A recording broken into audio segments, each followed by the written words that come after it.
Imamia education board की जानिब से एक तालीमी नुमाइश का अहतमाम किया गया।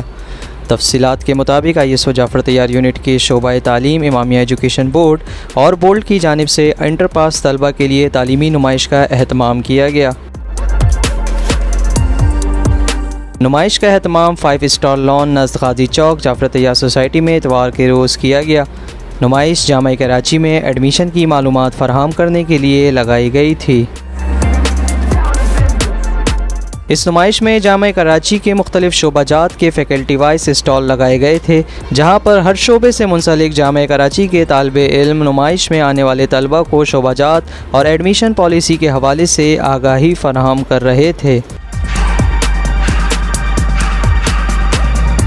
इस मौके पर जामा कराची के फ़ैकल्टी मेम्बरान समेत दीगर तालीमी शख्सियात मौजूद थीं, जिनमें professor Asif Naqvi, professor Imran sir Nasir, professor Sajjad Ali, professor Faizan Naqvi, doctor Ilyas Khaki, sir Shoaib समेत इलाके की अहम शख्सियात मौजूद थीं।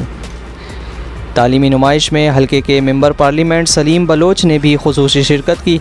इस मौके पर इन्होंने कहा कि मैं ISO को खराज तहसीन पेश करता हूँ कि इन्होंने मलीर के तलबा के लिए इस तरह की नुमाइश का एहतमाम किया। मैं समझता हूँ इस हवाले से इमामिया स्टूडेंट ऑर्गेनाइजेशन खराज तहसीन की लायक है कि उसने यहाँ जाफर तैयार में हमारे बच्चों के लिए ये इवेंट का इनेकाद किया, जहाँ पे आके वो डिस्कस करते हैं। यहाँ पे एक्सपर्ट प्रोफेसर भी बैठे हुए हैं, स्टूडेंट भी बैठे हैं। वहाँ पे आप लोग डिस्कस करके अपने मुस्तकबिल की फील्ड की जो चुनाव करते हैं या सिलेक्शन करते हैं, वो यकीनन बहुत काबिल कदर काम है जो आप लोग कर रहे हो। मैं इसलिए आप लोगों को खराज तहसीन पेश करता हूँ।